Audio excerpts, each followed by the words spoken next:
All right. We're going to go over the monthly report. And for the guy in the YouTube comments yesterday who told me to keep Twitch chat off the screen, everybody in Twitch chat, tell him what you think about him.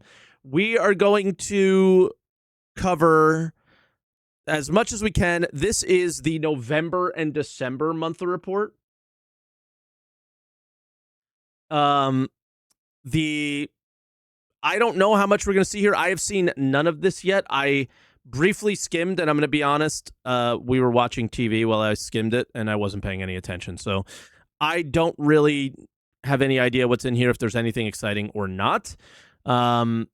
Maybe there is. So we're going to start out with AI content like we always do, and as I always do, put the caveat in that these kind of things always seem very Squadron 42 related, even though, you know, Nick's specific voice packs, or there's stuff like this, where it's, we put clothing on Nick's characters. They say certain things that are like a Nick's NPC would be, but it's not necessarily any groundbreaking AI that makes the game more interesting or anything like that, typically, even though sometimes they try to have this. So, you know, representing a new approach to ambient dynamic conversations and all that stuff that adds flair to the locations that we live at, sure, but aren't, you know, the most impactful thing in the game. So they're just worth breezing over. Now, AI tech, I see Valakar. Features were worked on with the Valakar improving its ability to submerge positions while avoiding hills. These are for the smaller Valakar, I assume. They're also they also unrotted chase target behavior and removed the movement hearing filter concept, okay?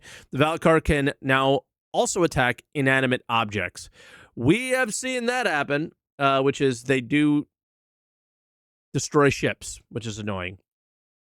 Furthermore, new placeholder behaviors were implemented and further developed.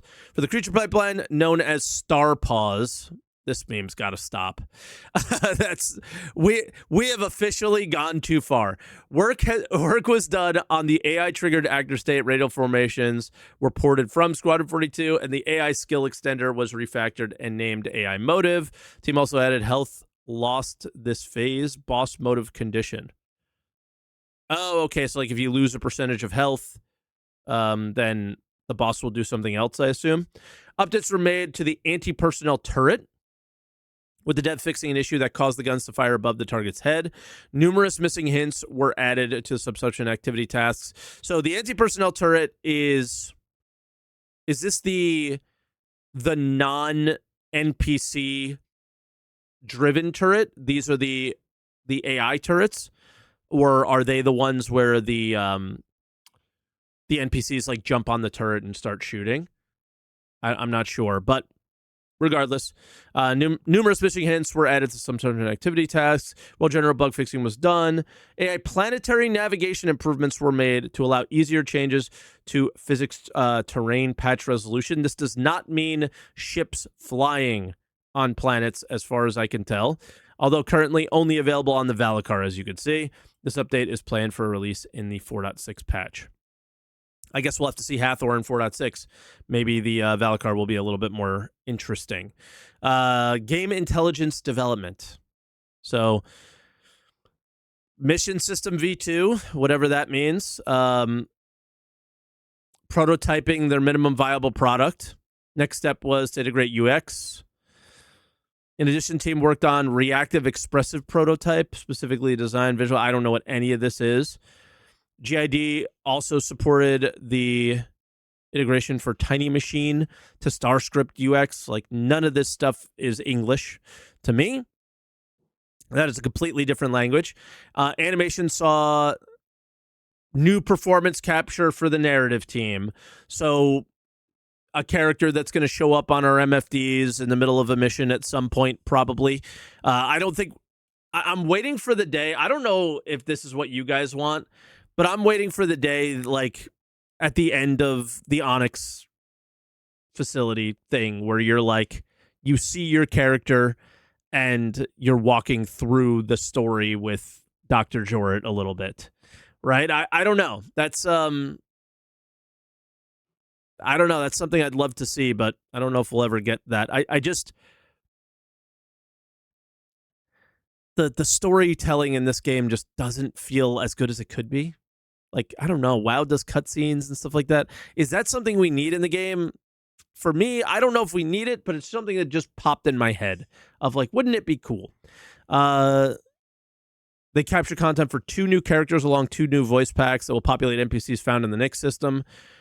If they're still going this route of the NPCs that are not people we visit and they're just somebody that pops up when we take missions, who cares really? They feel so distant from us that I don't feel like they have personality, character, or are anybody that's like super meaningful to us. Some of them a little bit, but I think they did a decent job with remember the resource drive where like each character had some personality. That was cool, but it was also very annoying. Remember, because we had to cancel so many missions that all of them would complain in their unique way. But the reason we were canceling the missions is because the missions were broken. So it was super annoying. But anyway, they completed animation tests for ArcCorp's Ella Tieno, who players will be able to see during comms calls. Okay. Again, they're just at a comms call, so who cares? Going into December, the team began processing the content captured in November, starting with one of the new named characters who will be seen in an upcoming release. Yeah, maybe it's our ATC. I don't know. Is the ArcCorp ATC a woman? I can't remember. On the gameplay side, the animators work towards finalizing the Spec Ops AI combat set, as well as 2 other human sets. Okay. Like Spec Ops AI, I mean, we'll see how this plays out. Progress was also made on melee and mechanized enemy types. Interesting. Mechanized enemy types? Okay. Player swimming and navigation. New weapon animations and creature improvements for Copian type enemy. So more Copian type. Interesting. Development continued on the background life AI as well. Character art. I did remember this one from my scrolling. Character art team closed out the year by finalizing event rewards and promotion items while progressing with new gangs for 2026. The concept art team began exploring ideas for new armors and finalized handoff sheets for subscriber flare items. Basically, everything here is something that they're going to sell you. And that's it. I remember the guy who came from Montreal that like took over the character art team and said he had all these ideas, and now he just makes sub flare that you're going to buy. Damn, that was disappointing. That one bums me out, but obviously they do more than that. But it feels like this section of every monthly report feels like the marketing side of the game and not like us, the character, right? But hey, is what it is. Here's the real marketing side of the game, the ship section. November and December were extremely busy months where they did all of the ships that we already know about. Big shout out. Who cares? Okay, in the UK, progress was also made on numerous vehicles coming later this year, including the Gattac Raylan, which entered production in mid-November, with the initial artists building on pre-production work during the white box phase. Gold standard work on the Aegis Hammerhead continued. Areas were refined across the ship, breaking out various parts of the Aegis kit for use across ships as per Miss Garsai and Drake. Miss B passed his white box review and moved on to gray box, while the Ironclad, Assault, and Command module are progressing towards their gray box reviews. In December, the Assault received particular focus after the base ship resolved a lot of the required core setup, and the first playable review gate of the Command module's functionality was completed mid-December. That's very cool. That it like they did a play test with it or a play review of some kind. The Grigget UTV continued through development.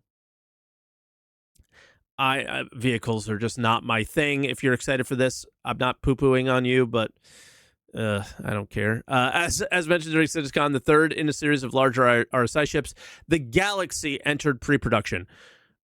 I could not remember the ship. If you're watching this, somebody mentioned with all the crafting and this and that, I think onboard ship refining is coming.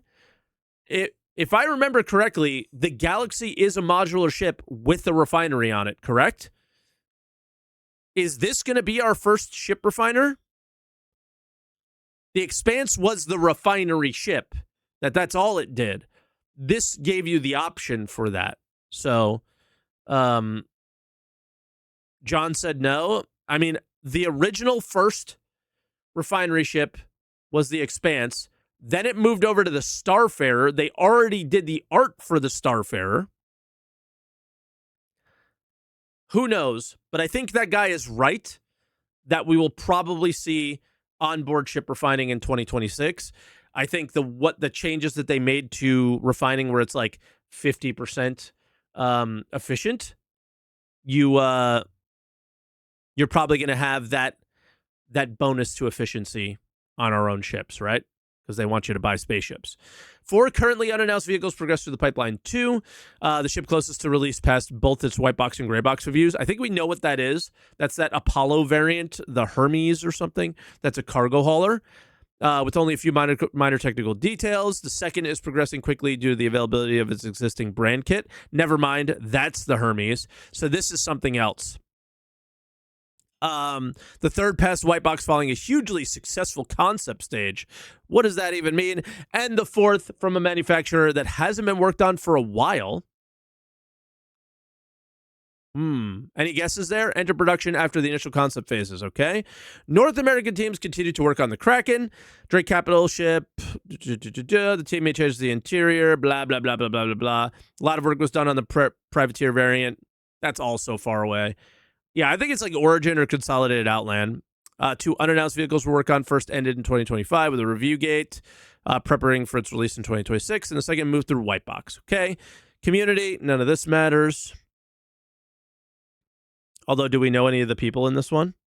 Oh, yeah. Tom. And I recognize this guy. We have an RPer here as well. This looked like a good time. Lots of people. Where was this one? And then core gameplay, the good stuff, usually. During November and December, the core gameplay team supported multiple releases for Alpha 4.4. Guys, we're on 4.6. So, engineering tech preview. Automatic reassignment of power pips is now optional via the game options. So that by default, players have to first unassign power to reassign it. Ship light states were also tweaked. Is this the workaround to avoid the problem where we constantly have to like press F8 and our radar randomly turns off or something?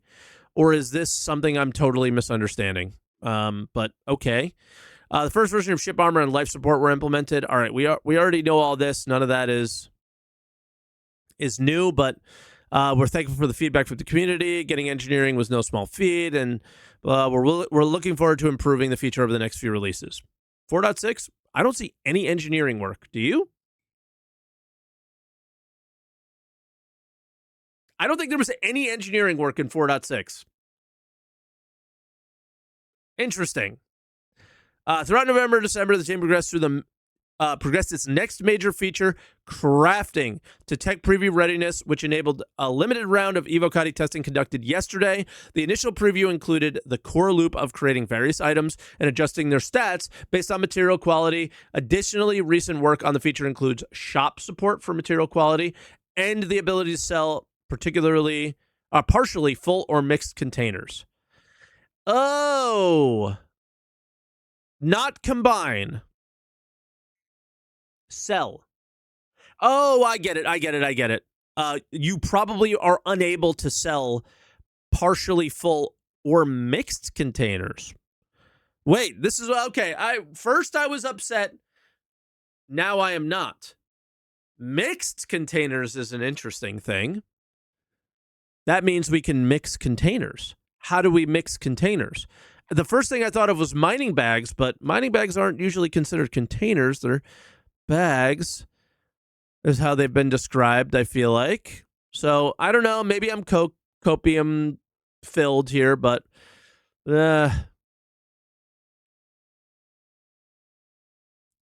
adjusting their stats. Additionally, recent work feature included shop support for material quality. I don't like that. but I like it. I want crafting to be important. I understand the shops should provide things where there is some material quality to it. But if players are just buying high quality material from NPCs, what do the miners do? So again, these are my fears right here. Things like this, where the company feels that they can't let us take the reins, and that they have to control everything. I just urge them to just give it a try and let the players figure out the market. And I can already hear you. I can already hear you typing, well, UEX, blah, blah, blah, blah, blah, blah, blah. That is not the player's fault.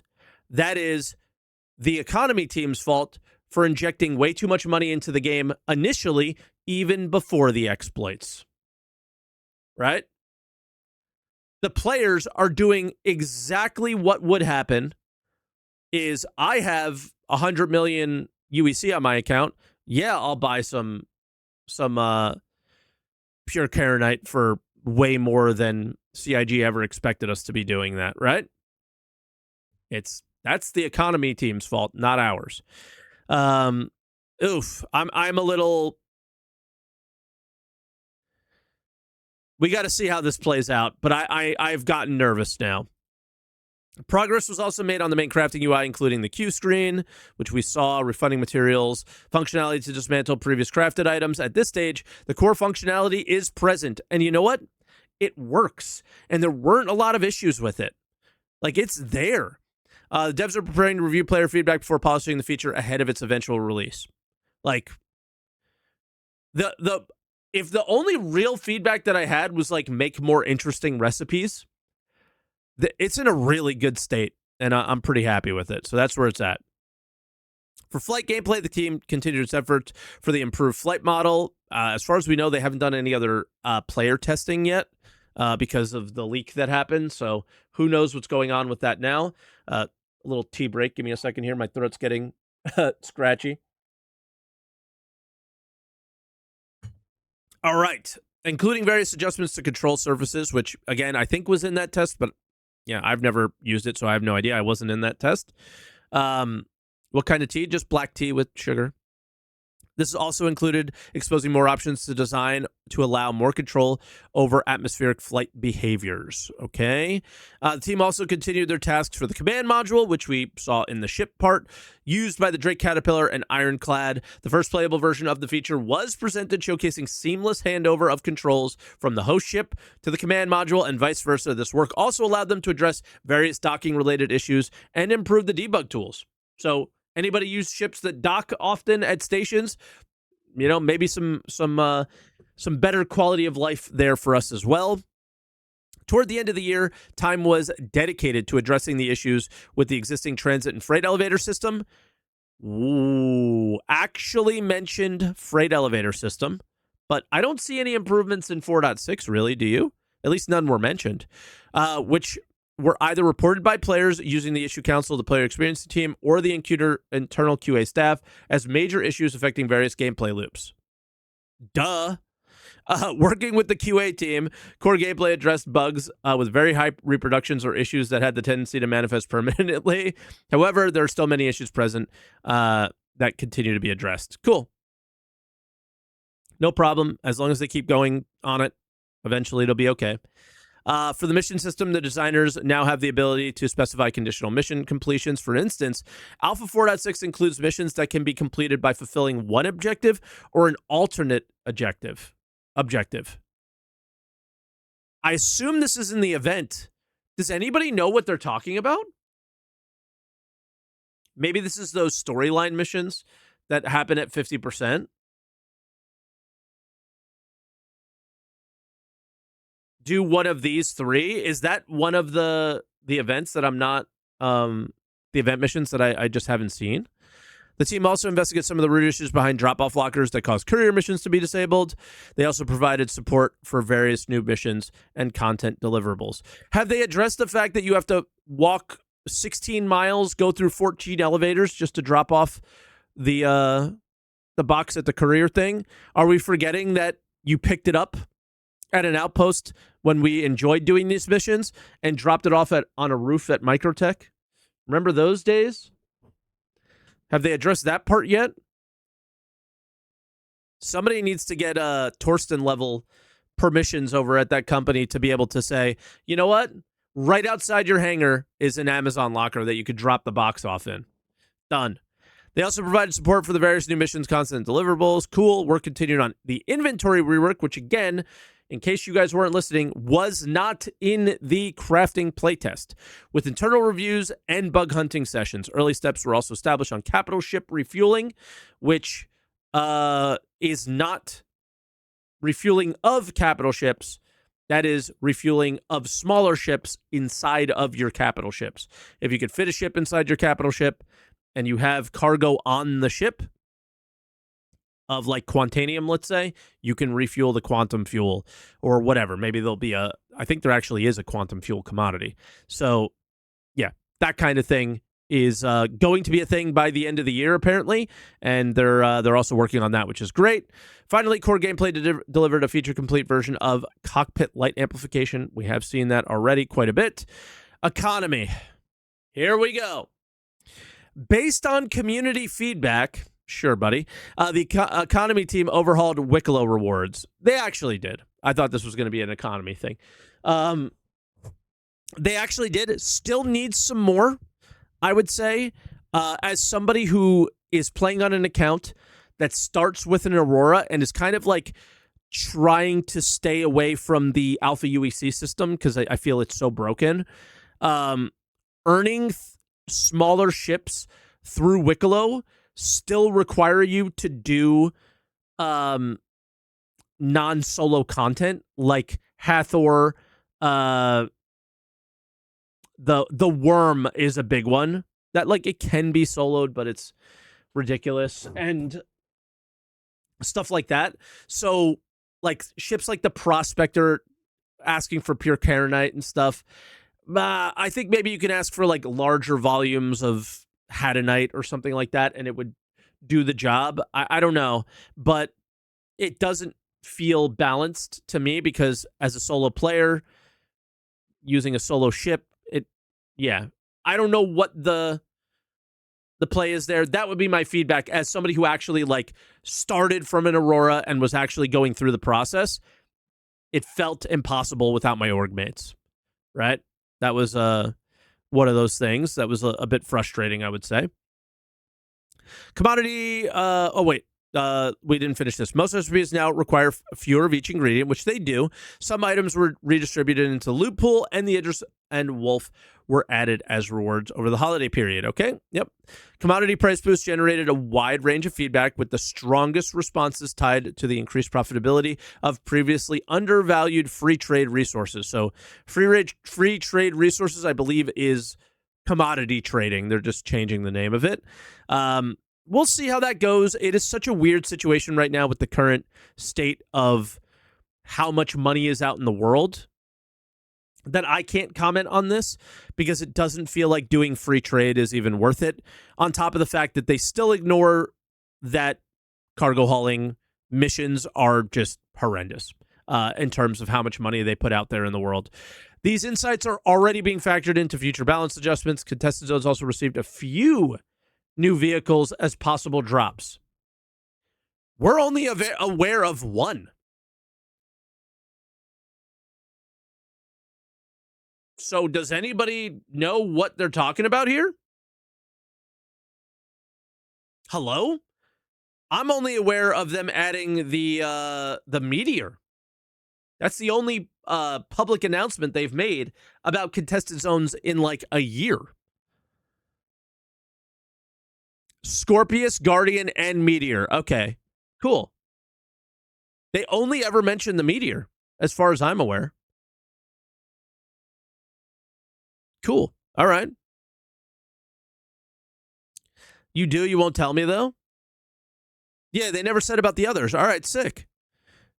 Scorpius, Guardian, Meteor. They all kind of fit The Meteor's a little bit weird, but I just don't like the Meteor that much. But the others are sort of viable, right? Team spent time in December on the Knicks social station. Wait, what? Team spent time in December on the Knicks social station. This must be the sneak peek stuff that will populate the system with safe trading zones and economic incentives. What the fuck is Levski then? What? Obviously, like, without more places, Levski does feel kind of empty. But yeah, like, what is Levski? That's kind of weird. I feel like Levski, it would be the safe trading zone and the economic hub of the system. So that's very odd, to me at least. I wonder how this will play out. I mean, I'll just wait patiently and see how it goes. But the first thing I think of is just, oh, okay, weird. I don't know. And here's obviously a look at it, which very, very much looks like the sneak peek. Yeah, I mean, I'm assuming these are going to be your Everus Harbors in the Knicks system, right? Your Baijini points. And then I'm sure we'll have distribution centers on Knicks One and places like that. Devs are also looking into vehicle ballistic weapons to give them the proper caliber designations and operational costs associated with their size and type. Okay. Mission design. What the heck is this thing? Mission design ended the year focusing on quality of life fixes for 4.5, bringing derelict space stations, space station missions back to Stanton. Work then continued on content planned in 2026. What the heck is this? It looks like a 3D printer, right? Yeah. End of the year was a busy time for the narrative team as they worked towards the momentous release of Star Citizen's third system, Nyx. Okay, help bring a new Shattered Blade Outlaw faction to life. Oversaw the return of classic characters Zalewski. Additionally, the team supported new content shown at IAE, introduction of the system hauling missions. In December, the team focused on setting themselves up for success in the new year with the PT launch of Alpha 4.6, several NPC scripts. 2956 is going to be an exciting year in the Empire. So UEE related. I think this is a hint. They keep hinting at the UEE coming into Nyx. I hate that. RCS, Rock Cracker Station. RCS Co, though, company. I mean, Rock Cracker is a good shout for that, most likely. Online tech.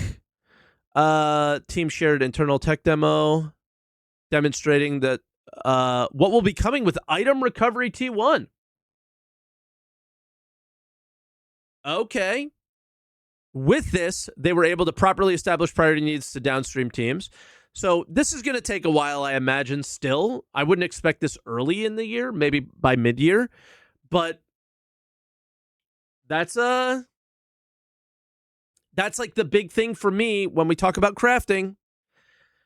There's a few things here, like don't have the stores do the things that crafters are going to do, and item recovery and how they do this really plays a factor on like how much crafting you're going to do, how profitable it is, how much we're going to need each other.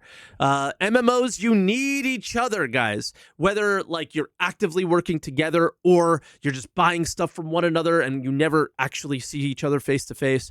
Like those things are so paramount to like the MMO experience that if we go this route of single player MMOs that just die like every other one, this one's going to die, right? It just will. Every other one does. So this is a hugely impactful thing. I'll say it again and again and again. Please don't fuck this up, guys. Please don't. Work also continued on instancing, with the instance manager working as a cornerstone to validate the feature's inner workings, live tools, new error reporting, web app tool. None of this stuff is really important to us, I don't think. R&D is always visual stuff. So fog, clouds, optimizations. voxel trees.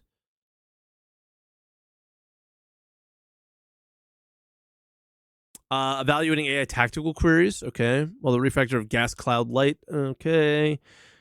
Optimization for both projects. I don't see anything here worth like pulling out and really talking about. So that's the monthly report. I think highlights, item recovery tier 1.